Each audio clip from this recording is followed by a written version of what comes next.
भगवान शिवांनी पृथ्वी लोकावर 12 ठिकाणी आपल्या भक्तांना ज्योतिर्लिंगाच्या रूपात दर्शन दिलं आणि हीच 12 पवित्र स्थळं भगवान शिवांची 12 ज्योतिर्लिंग म्हणून ओळखली जातात.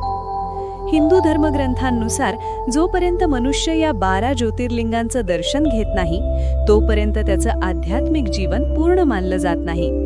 आजच्या या भागात आम्ही तुम्हाला भगवान शिवांच्या ज्योतिर्लिंगांशी संबंधित अशा कथा सांगणार आहोत ज्या बहुतेक लोकांना माहीत नाहीत, जरी शिवपुराणात त्यांचं अत्यंत सविस्तर वर्णन आढळतं. नमस्कार. गेले ब्रह्मदेवांनी उपाय सांगितला. प्रभास क्षेत्रात जाऊन महामृत्युंजय मंत्राचा जप करत भगवान शिवांची आराधना करा. चंद्रदेवांनी 6 महिने कठोर तपस्या केली. प्रसन्न होऊन भगवान शिव प्रकट झाले व वर मागण्यास सांगितले. चंद्रदेवांनी क्षमायाचना करून रोग निवारणाची विनंती केली. भगवान शिवांनी वर दिला की एका पक्षात चंद्रकला क्षीण होईल व दुसऱ्या पक्षात वाढेल. यानंतर भगवान शिव लिंग रूपात प्रकट झाले व सोमनाथ म्हणून ओळखले जाऊ लागले. हेच सोमनाथ ज्योतिर्लिंग. मान्यता आहे की सोमनाथाचं भक्तिभावाने पूजन केल्यास मनुष्य चंद्रासारखा तेजस्वी होतो व रोगमुक्त होतो. हे ज्योतिर्लिंग गुजरातमध्ये स्थित आहे. 2.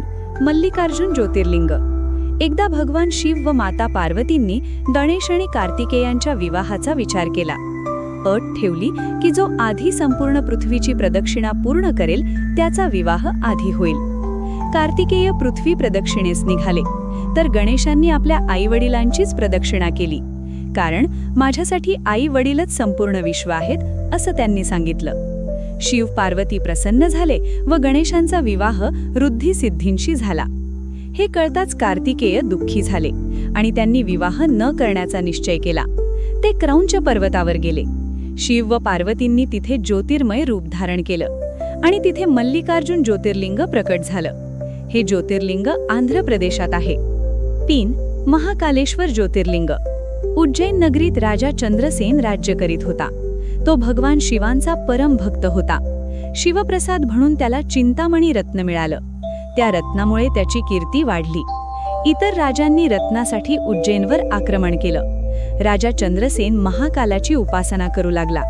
त्याचवेळी एक बालक भक्तिभावाने घरी शिवलिंगाची पूजा करीत होता. आईने त्याला मारलं, पण लगेचच तिथे दिव्य मंदिर व स्वयंभू शिवलिंग प्रकट झालं. भगवान शिव महाकालेश्वर म्हणून उज्जैनमध्ये स्वयंभू ज्योतिर्लिंग रूपात प्रकट झाले. हे ज्योतिर्लिंग मध्य प्रदेशात आहे. 4. ओंकारेश्वर ज्योतिर्लिंग.